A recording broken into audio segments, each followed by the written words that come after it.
It's been a while, hasn't it? How are you? Seems like you're still the same old loser. Oh, you're still breathing. Looking at you again. You really have a dull face. I can't believe I was married to someone like you. That's definitely a dark chapter in my life.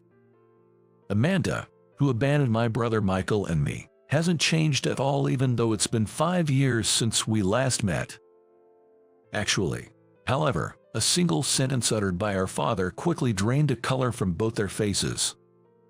My name is William. This year, I turned 40. Since graduating from university, I've been working at a general corporation. Lately, I've been handling responsible trading tasks and training newcomers, thinking about what more I can do for the company, and living fulfilling days. However, it would be inaccurate to say that my life has always been smooth sailing. From childhood until I left home, I was constantly compared to my brilliant brother Michael and led a troubled life. I think my own abilities are average from an outsider's perspective. I wasn't exceptional in academics or sports but managed to perform at an average level. However, since I was young, relatives always said, "Michael is better than you at." This was because my brother, Michael, had the ultimate package, good looks and brains. I've lost count of how many times I've heard, "Your brother is really amazing at everything," compared to him, the younger one. Being compared to my talented brother was a daily occurrence for me. Initially, I tried desperately to catch up to him, but gradually, my spirit eroded. As a child, I couldn't say that my brother and I were close. We hardly have any significant memories together. He always seemed pleased with himself, reveling in being superior while I was inferior. Come on, hand over that tour already. Since we were little, I can't remember how many times he took things from me. Mom, Michael is taking my toys again. Even when I sought help from my parents, everyone seemed to side with Michael. He had always been good at ingratiating himself with those above him. That's probably why they never realized he was bullying me behind their backs. If you're so upset, why don't you try taking it back with your own strength? He would say this while looking down and laughing at me. Despite being favored most of the time, Michael never seemed to have a generous spirit. The only one who ever stood by me was our grandmother, with whom we lived. Whenever I received harsh words from my parents or was bullied by Michael, I would always go to my grandmother's room for comfort. William is a kind child. Everything will be all right. My grandmother would always comfort me as I cried, often giving me sugar candies. The taste of my tears mixed with the sweetness of the candies in my mouth. Grandma, these sugar candies are delicious. That's good to hear. Come on, smile for me. Your smile suits you best, William. I always loved my grandmother's smile. As I grew older, I stopped crying, but I still spent a lot of time in my grandmother's room. Meanwhile, Michael smoothly passed his university entrance exams. He attended a prestigious high school, went to cram schools, and his mock exam results were always excellent. Eventually, he got into a top private university, as expected. The first time Michael faced a setback was 2 years later when I got into a national university with a higher entrance standard than his. I have given up on many things about myself, but then I saw how thrilled our parents were with Michael's success at his first choice university. It made me wonder how they would feel if their son, who they had no expectations for, managed to get into a university above his abilities. I thought this might be a turning point in my life. As expected, Michael was furious and lashed out at me. "How dare you outshine me? It's insolent for someone like you." By then, our parents had started to notice Michael's bad temper and began treating me more equally. This probably irked him even more. "Hey, give up your university admission. It's unacceptable for you to surpass me." Despite being told that, I didn't care and proceeded to enroll in college. There, I met my ex-wife, Amanda. Amanda was a classmate of mine, and we were close enough to join the same club. She was a very sociable person, liked by everyone. At first, I was nervous being alone with Amanda, but she was charming and interesting to talk to. The time we spent together became enjoyable, and our relationship deepened. Then, Amanda began to aggressively pursue me, sending daily messages and occasionally calling. She would invite me out for meals almost every week. I thought I was dreaming.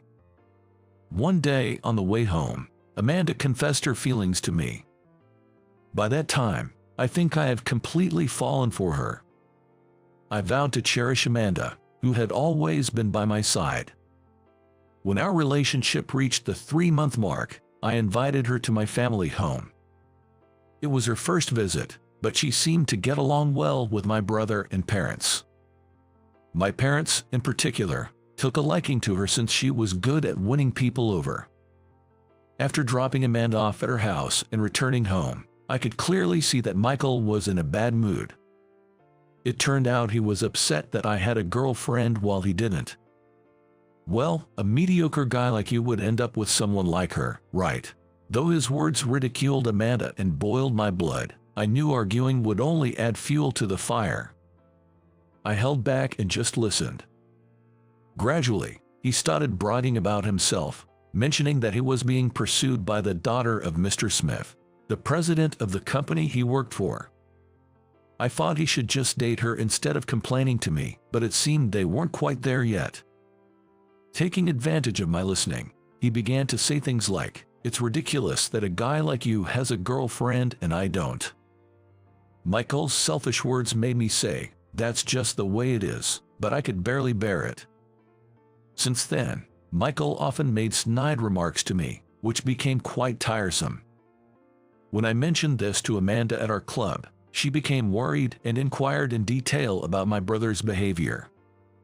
After some time, I happily married Amanda. Thanks to my diligent studies in college, I landed a job at a top company, and being a saver from a young age, I had a decent amount of savings. I thought I could now live happily ever after with Amanda. However, reality was not so sweet. Since we didn't cohabit before marriage, living together was a whole new experience for us, and we were still figuring things out. Meanwhile, one thing caught my attention. Amanda started coming home late. She would come home late at night on weekdays, and on weekends, she often went out for various reasons. During long weekends, she frequently went on trips with friends. Is your job really that busy that you come home late every day? Well, yes, I'm still a newcomer, so I can't leave before my seniors. Plus, I'm often invited to drinking parties. It can't be helped, right? Despite saying this, Amanda's late returns did not change. In fact, they seemed to worsen. She often returned home in the early hours of the morning. Additionally, when she was at home, she was constantly communicating with someone on her phone. She would laugh, show surprise, or blush while looking at her cell phone. Seeing Amanda always carrying her cell phone around, I started to feel a sense of unease. I wondered if it was normal to go to drinking parties so frequently. When I asked about the people she was drinking with, she never gave a clear answer, leading me to inevitably suspect something was amiss. "Amanda, who are you going out drinking with every week? Are these really just work-related drinking parties? Why do you care so much? I thought we agreed not to be controlling. I really can't stand it when someone questions me like this." Her angry response surprised me, but since I still loved her, I pretended not to mind and let it go. As the days went on, I found myself wanting to see my grandmother and decided to visit my family home. "I'm going to visit my parents for a bit."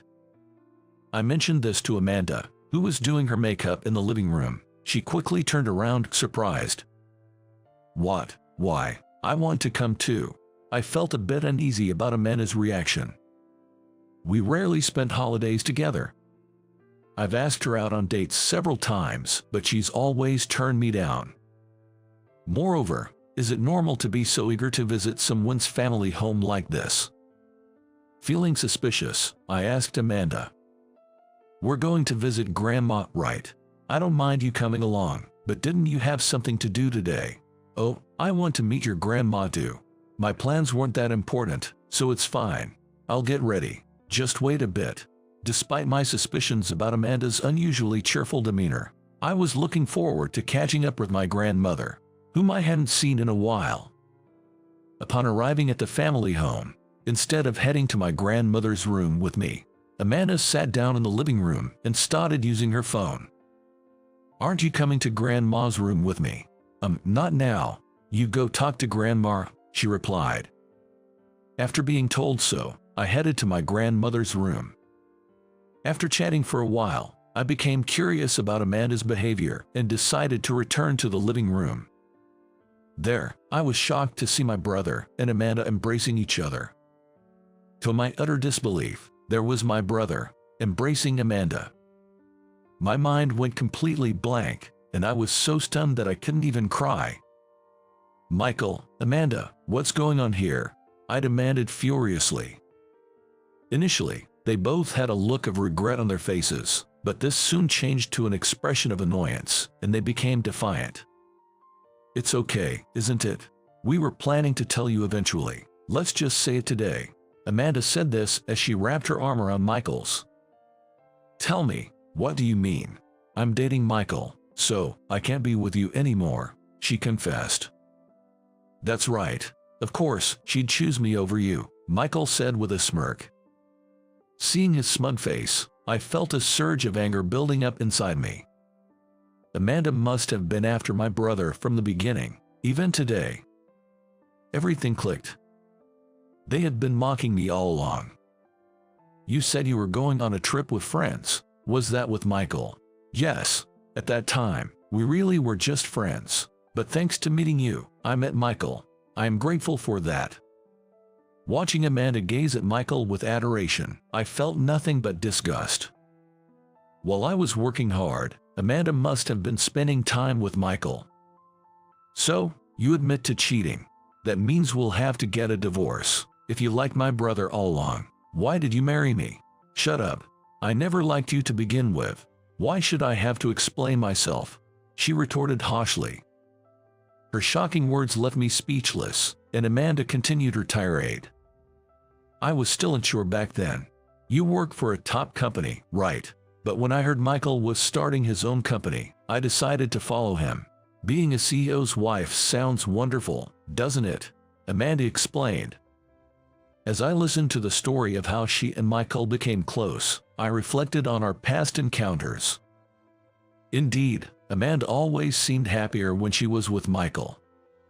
It all made sense now. She was always eager to hear about him. Even though she married me, she had been seeing him on the side.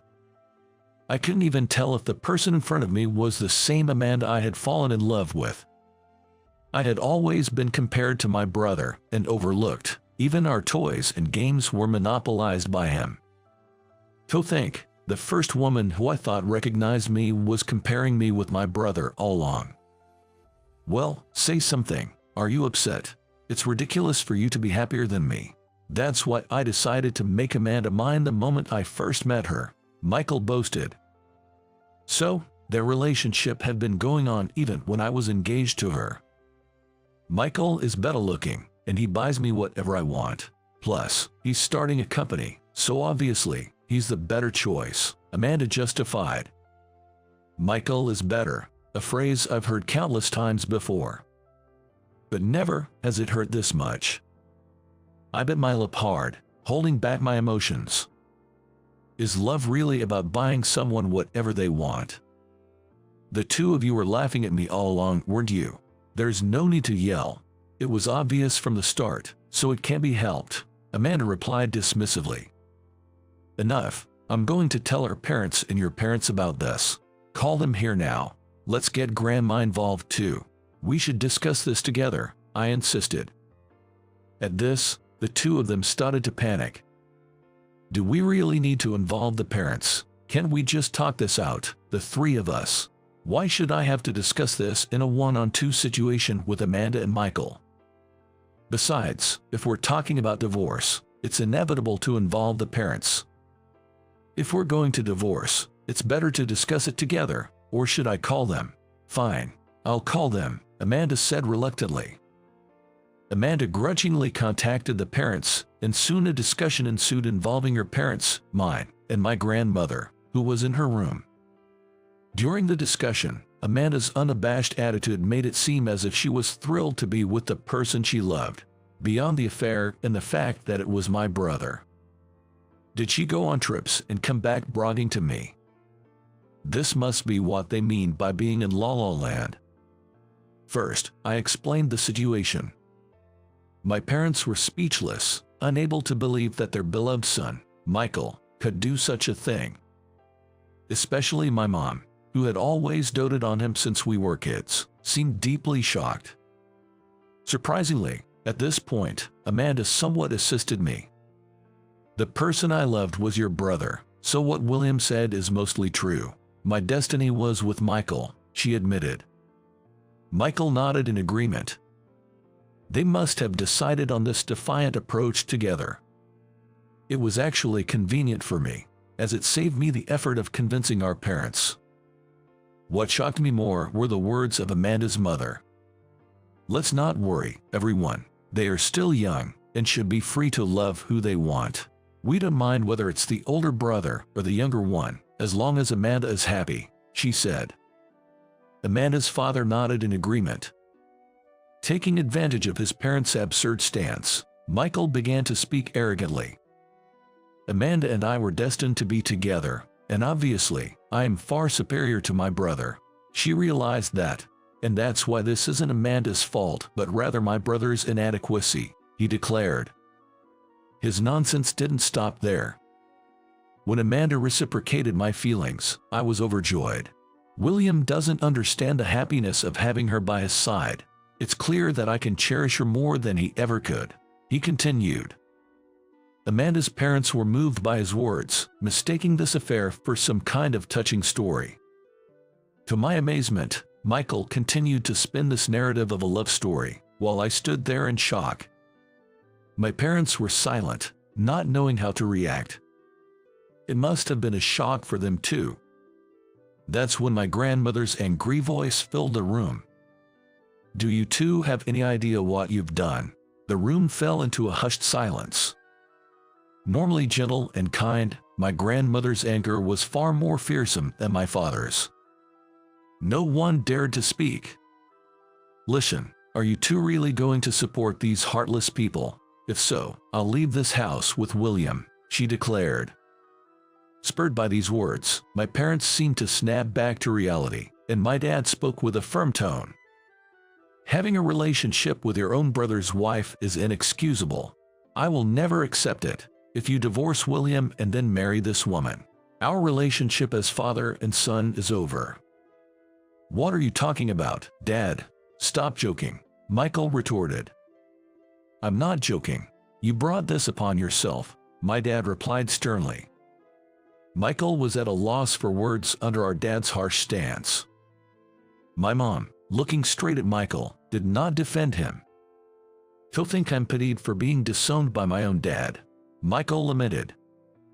I was astonished at his words. It's understandable he's shocked to hear that from our dad, but it's just like him to only think of himself in this situation. And then Amanda sided with Michael. It's too much. I intended to divorce William anyway, so that's fine, but cutting ties with Michael is terrible, she complained. Both my parents and I thought it was they who were awful. Amanda's mother was nodding tearfully in agreement. Michael, responding to our dad's words, turned to our parents and declared, So, Dad and Mom are siding with William, the son who was always inferior. I'll cut ties with you then, as long as I have Amanda. I don't need anyone else. He stormed out with Amanda, hand in hand, leaving us speechless. Amanda's parents apologized and left. Soon after, my parents apologized to me. We're sorry for not believing you sooner. We just couldn't imagine it, and it was wrong to always compare you to Michael when you were kids, they said regretfully. My mom, tearfully, apologized to me. You turned out to be a wise and upright person despite being born into a family with such parents and a brother like that, she said. There's no need for you to apologize, Dad. I'm sorry for causing such a disgraceful dispute among siblings, I replied. Their apology made me feel emotional, and I started to cry. Seeing me cry, my parents also shed tears. It was one of the worst feelings I had ever experienced. My grandmother, smiling, told me, "You did well." I felt the barrier I had always sensed between my parents and me disappear, clearing the awkwardness of my heart. That was the one good thing to come out of this. I was grateful to my brother and Amanda for improving my relationship with my parents. Eventually, Amanda and I successfully divorced, but she and Michael disappeared without a trace. Neither my parents nor I cared about them anymore. When the story faded from everyone's memory, the two showed up at my parents' house. 5 years had passed since the divorce. By then, my grandmother's health had deteriorated due to rage, and she was in and out of the hospital.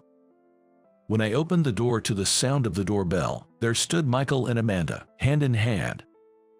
Seeing Michael alone would have been one thing, but I was genuinely surprised to see Amanda with him.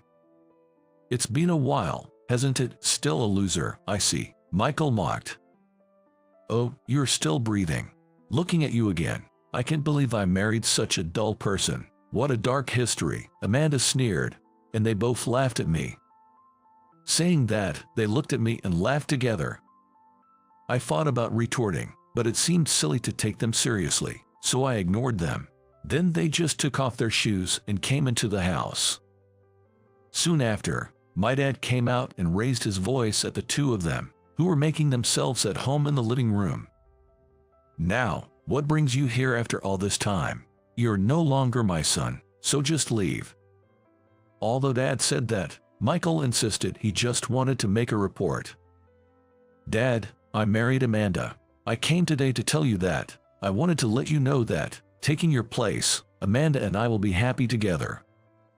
Michael spoke with a dreamy look on his face. And there was Amanda, with a smug expression.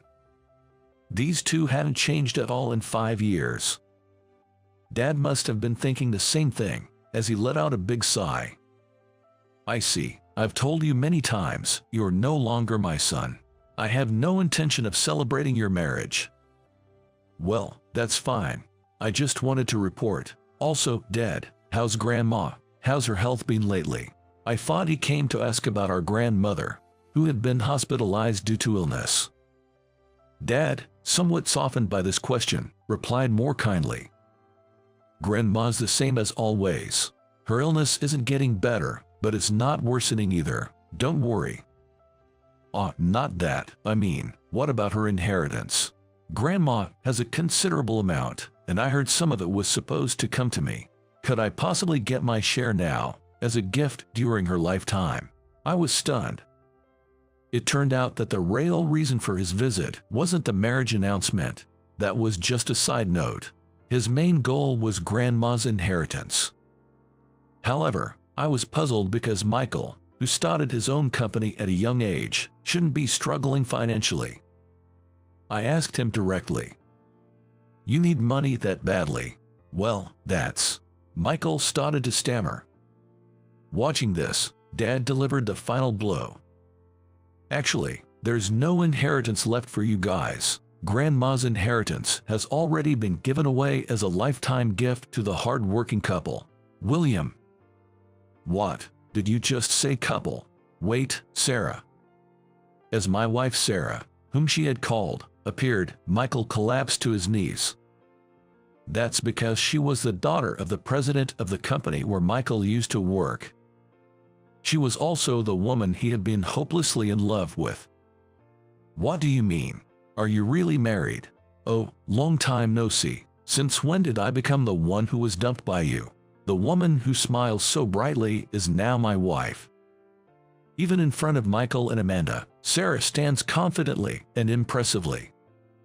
When Sarah speaks, Michael is visibly shaken. She and I were originally classmates and got along well. She was even there to support me compassionately during my messy divorce. We started dating after my divorce was finalized, but it was a month later when I realized she was the one Michael had feelings for. It became clear when we talked about Sarah's love life. I had a hunch, and it turned out to be true. At the time, Michael boasted as if he had been the one to end things, but the truth was that despite his earnest efforts, Sarah was not swayed at all. I didn't talk much about my brother, so it took me a while to notice. However, normally one would hesitate to date their brother's ex, so I was prepared to be rejected, but she cheerfully smiled and said this: "William is William. It doesn't matter who your brother is. Sure, if you were arrogant like Michael, I'd dislike it, but as long as it's you, William, I want to be with you forever." Learning that Sarah, whom he had once been deeply smitten with, and I were married seemed to have dealt a significant shock to Michael. Seeing his reaction, Amanda too started to sense the unusual tension and began to panic. Then Sarah, adding insult to injury, turned to Amanda and said, "Nice to meet you. Actually, Michael once pursued me, but he was so selfish, self-centered, and frankly not the sharpest tool in the shed. So I found it exhausting to be around him. Doesn't that bother you?" Hearing this, Michael clenched his lips, his face a picture of indescribable bitterness. Even through his tears, Michael started talking about the inheritance again. "Just give me all of Grandma's inheritance already." About that, as I was about to explain, Sarah cut me off. "Actually, we have a baby on the way. It's what you'd call a shotgun wedding. We were just discussing how it's going to be expensive and challenging." Then, Grandma said, "Poor William has already suffered enough because of her no-good brother. I can't let her struggle financially too, so she decided to give us her inheritance." Originally, there was talk of writing a will for later, but since Sarah's pregnancy came to light, we needed the money right away. That's why Grandma is giving us a living inheritance. By the way, I heard those two need money urgently as well. What happened? Could it be that something's gone wrong with the company Michael started? I feel like I've just rubbed salt into the wound. Apparently, the company went bankrupt, and they're drowning in debt. Desperate, they came to our place, eyeing Grandma's inheritance. Hearing this, my dad spoke quietly. "So, it's true. What goes around, comes around. Anyway, we don't have any money to lend you to. You're just reaping what you sowed with William. That's all there is to it." "How can you say that? Michael is your son too. How can you not help your own son in such trouble? Outsiders, please stay out of this." My mom interjected. "I know it's hard to say this under these circumstances, but I'm actually glad you two came back, Amanda and Michael. You both made William go through so much. I talked to our family lawyer, Michael, using my connections. He said that it's only right for William to receive alimony due to the divorce." My mom's words must have sounded like a lifeline to my brother. Relieved, they listened intently to her. "Amanda and Michael, because of you two, William suffered a lot. After consulting Michael, he said it's only fair that William receives alimony." Their faces drained of color as they understood what my mom meant. "It's a tough situation, but that's separate. Make sure you pay William the alimony." My mom's voice rose in excitement as she spoke. Stunned by my parents' scolding, the two of them blinked rapidly, trembling and speechless. I didn't ask for alimony when I divorced Amanda. I just didn't have the heart for it and wanted to distance myself from them. But later, my mom suggested I claim alimony. After seeing my brother and his wife trying to exploit even Grandma's money, I decided to go through with it. You'll hear from Michael soon. We'll discuss the rest with him. With those final words from me, they left, shakily making their way out. Thanks to Grandma's living inheritance, Sarah and I have been able to lead a comfortable and happy life. Sarah juggles work while diligently taking care of the household and our child every day. We had a baby girl. She's a spitting image of Sarah, a beauty in the making. It feels like we have two angels at home, which makes work even more rewarding. I've just been promoted. My parents often come over to play with their granddaughter. They bring toys, which is nice, but as Sarah laughs, we're running out of space to put them. My brother and ex-wife went off the radar again after that. The only time we heard from them was when they shamelessly came begging for money. Please, I'm begging you, can you lend us some money, even just a little? Michael knelt at the doorstep, without a hint of shame. I crouched down to meet his eyes. Michael, do you really need a loan that badly? His eyes lit up, but I had to tell him the hard truth. Sorry, but I can't lend you the money. If you need money, you should find a part-time job or figure something out on your own. The same words he always used to say to me as a kid. He left, red-faced and biting his lip, a clear sign that he remembered those words too.